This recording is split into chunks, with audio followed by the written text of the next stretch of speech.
नमस्कार। ये जो आप मेरे पीछे गाड़ी देख रहे हैं, आप ये देख सकते हैं कि किस तरीके से ये गाड़ी पूरी तरीके से क्षतिग्रस्त हो चुकी है। आपको बताना चाहेंगे ये कोई दुर्घटना नहीं हुई है, ये एक हमला हुआ है रिंडल गांव के, करनाल के समीप रिंडल गांव पड़ता है, वहां पर जो है हमला हो जाता है। आपको मैं गाड़ी का नंबर बताना चाहूँगा, HR05 AM 4933 ये गाड़ी का नंबर है। और आप देख सकते हैं कि किस तरीके से जो फ्रंट का शीशा है, सामने का शीशा है, वो ध्वस्त कर दिया जाता है। और इस गाड़ी के अंदर जो चालक है रामेश्वर उनका नाम बताया जा रहा है, और ज़मीनी विवाद के चलते ये हमला हुआ है। काफ़ी लोग इस वक्त हमारे साथ मौजूद हैं, ग्रामीण हमारे साथ मौजूद हैं, इनसे हम बात करना चाहेंगे। क्या पूरा मामला है? सर मामला ये है, हमारे साथ जो गांव में जो इन लोगों के साथ जो ज़मीन हड़पना चाहते हैं हमारी चाचा जी रामेश्वर जी, उनके साथ उनके पास सभी प्रूफ है ज़मीन के।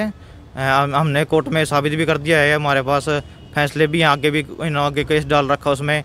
पर ये दोबारा ये केस करते जा रहे हैं। रात को गवर्नमेंट कोर्ट ने टाइम दिया 2 साल का, उसमें 1 साल हुआ था, इन रात फिर हमला कर दिया और दोबारा से कूद के, जैसे वहाँ पे खेत में बाउंड्री बनी हमारी, ऊपर से कूद गए। इन्होंने जैसे भाई सोया था अहमद जी, उनके ऊपर वार किया। उसकी आवाज़ सुन के फिर अंदर से चाचा जी आए, अंदर पड़े थे चाचा चाची, वो बाहर आके भी देखे, उन्होंने उसके ऊपर हमला किया, रिवॉल्वर तान ली उनके ऊपर। फिर जी वो हाथापाई हुई, फिर उन्होंने गंडासे ले रहे थे, तलवार ले थी, उनके ऊपर हमला किया जी। उनका बुरी तरह से पिटा, जितना पिटा गया जी, उनको बांध दिया पीछे से। किन किन के ऊपर हमला हुआ है? ये चाचा जी है रामेश्वर जी, और उनके लड़के हैं जी अहमद, और आंटी जी हैं जी शीला जी, उनके ऊपर हमला हुआ है जी। तो इससे पहले जो फैसला आ चुका था? हाँ जी, फैसला आ चुका था, उसमें हमारे हक में आया था जी, इन्होंने आगे फिर ऊपर कर दिया जी। तो इस विषय में मामला दर्ज हो चुका है? हाँ जी, मामला दर्ज हो चुका है, पुलिस आई थी यहाँ पे। आरोपी कहाँ है अभी? आरोपी जी गांव में है जी, वो फिर रहे हैं जी घूम। अभी कोई कार्रवाई नहीं? कोई कार्रवाई नहीं है अभी जी। अभी क्या लगते हैं उनके? मैं भतीजा हूँ जी उनका जी, रामेश्वर जी का भतीजा हूँ जी। हाँ जी।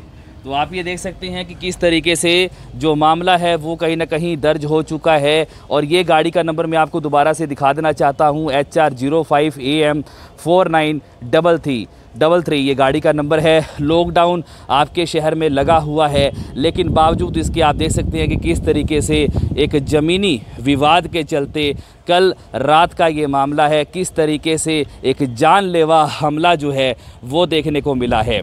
रामेश्वर जी से हम बात करना चाहेंगे। फ़िलहाल उनका करनाल के सरकारी अस्पताल में इलाज चल रहा है।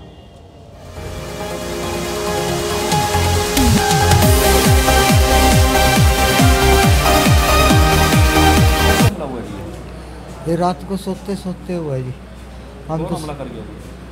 ये जयनारायण के लड़के हैं जी, उसके पोता हैं, उसकी बहू हैं, और बाहर से कुछ गुंडे बुला रखे थे इन्होंने। रात को हमला किया हमारे ऊपर ज़मीन के चक्कर में, और रात को ही उन्होंने ज़मीन बाई और हमारे को जुड़ के घेर के चले गए जी। कितना पुराना मामला है? ये 2009 का चला है जी केस हमारे साथ। मेरे पास ज़मीन की वसीयत है 1971 की, जो मुंशी राम ने मेरे नाम वसीयत की थी, और इनके पिताजी को इब्बानामा दिया था 5 मरले, तो वो इनके पास है, वो ये बोरे हैं, मेरा उसमें कोई वो नहीं। किंतु इन्होंने 2009 में मेरे ऊपर केस डाल दिया कि मुंशी ने हमारे नाम इब्बानामा रखी है 85 कनाल की, और हम मालिक हैं। कोई भी डॉक्यूमेंट इन्होंने सिविल कोर्ट में पेश नहीं किया, जिसकी वजह से सिविल कोर्ट ने मेरे डॉक्यूमेंट देख करके, मैंने 1971 की जो वसीयत थी तहसीलदार से रजिस्टर्ड थी, वो पेश की कोर्ट में। उसके बाद मेरा एक 16 गांवों की पंचायतों के बीच में आदमी इकट्ठे करके एक मेरा फ़ोटो खींचा हुआ है, जिसमें बुजुर्ग के मैं गोदी में बैठा हूँ और मेरे सिर पे उन्होंने हाथ रखा हुआ है। तो उससे बाद इन्होंने केस किया मेरे ऊपर, और मैंने सारी 1977 में बुजुर्ग की मृत्यु हो गई है। उसके बाद मैंने तहसीलदार को लेटर लिखा और उनके पास में रजिस्टर्ड वसीयत लेकर के गया। उन्होंने जलसा आम में मेरा जो वसीयत थी वो ली, और जिसकी शनाख्त शेर सिंह नंबरदार सन ऑफ रामकला गाँव रिंडल ने की, उसके बेहेव पे मेरा इंतकाल 1980 में हो गया। 1980 से आज तक मेरे नाम इंतकाल है, मेरे नाम गर्दौरी है, मैं ही उस ज़मीन को बो रहा हूँ। और उसी ज़मीन में 1997 में मैंने एक हनुमान जी बालाजी का महाराज का मंदिर बनाया हुआ है, तो उसमें मैं पूजा पाठ करता हूँ। और मैं BSNL में नौकरी करता हूँ ऑफिस सुपरटेंडेंट के पद पर। तो ये कोई भी मुलाजिम आदमी ये नहीं चाहता कि मैं किसी भी के साथ झगड़ा करूं। तो मैंने कोई आज तक, इन्होंने मेरे ऊपर ये तीसरा वार किया है, मैंने आज तक इनको कुछ नहीं कहा, जबकि अब तो इन्होंने मेरे को बिल्कुल और मेरे परिवार को ख़त्म करने की धमकी दे के गए हैं और मार के चले गए थे हमारे को। तो सिविल में मैं जीत गया, सेशन में इनके हक में कर दिया भी। ये कुंदन की लड़की, मुंशी की लड़की है भागवंती जयनारायण की माँ, उन्होंने वो केस उसके हक में कर दिया, जबकि भागवंती कुंदन की लड़की है, मुंशी की कोई औलाद नहीं थी। और मुंशी ने मेरे को वसीयत की है और उसकी ज़मीन जो भी उसका जेवरात घर बार वो सब मेरे नाम कर दिया उसने। उन्होंने वसीयत में लिखा हुआ है 1971 वाली वसीयत में भी, जब तक मैं ज़िंदा हूँ अपनी सब चीज़ का मैं मालिक हूँ, मेरे मरने के बाद रामेश्वर मालिक होगा। और मैंने इसके अलावा कोई और वसीयत नहीं की, ये मेरी पहली और आखिरी वसीयत है। तो उसी के बिहाफ पर सरकार ने, न्यायालय ने मेरे हक में किया। तो उसके बाद सेशन ने इनके हक में डाल दिया भी ये उसकी लड़की है, जबकि वो उसकी लड़की नहीं थी, वो कुंदन की लड़की है। ये जो मुंशी है ये बर्मा का है और जो कुंदन है वो रामा का लड़का है। तो उसके बाद मैंने इसको अपील डाली है हाई कोर्ट में।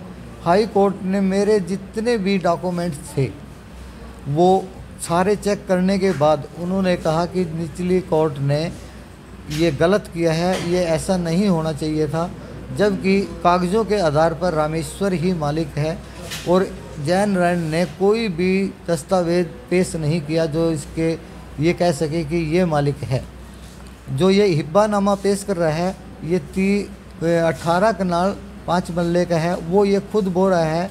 और ना ही इसने कोई इंतकाल पेश किया, ना ही कोई जमाबंदी पेश की, और ना ही कोई गुरदौरी इसने आज तक पेश की, और ना ही इसके पास कोई रिकॉर्ड है। और आज मैंने उस पर KCC लोन बनवाया था, 1 साल हो गया, क्योंकि ये सुप्रीम कोर्ट के ऑर्डर हैं कि किसान अपनी ज़मीन पर KCC बनवाए और लिमिट बनवाए, उससे अपना जो ज़मीन बोएगा जोतेगा उसका खाद पानी का खर्चा उससे चलाए, आड़ती से किसी से नहीं लेना है, सीधा सरकार से संपर्क करना है। तो हमने उस ब्याह पर इसका वो किया, तो मैंने KCC लोन बनवाया, जबकि इस पे ना कोई स्टे है ना कोई किसी चीज़ की कोई रुकावट है। हाई कोर्ट ने ये कहा कि रामेश्वर के सारे कागजात के आधार पर रामेश्वर अपील करता मालिक है और इसी का ही कब्जा है, यही मालिक है। और यदि जयनारायण ने इस केस को आगे चलाना है तो ये दस्तावेज 2 साल के अंदर पेश करे, जिसमें 1 साल जा लिया और इन्होंने कोई भी दस्तावेज इनके पास नहीं है।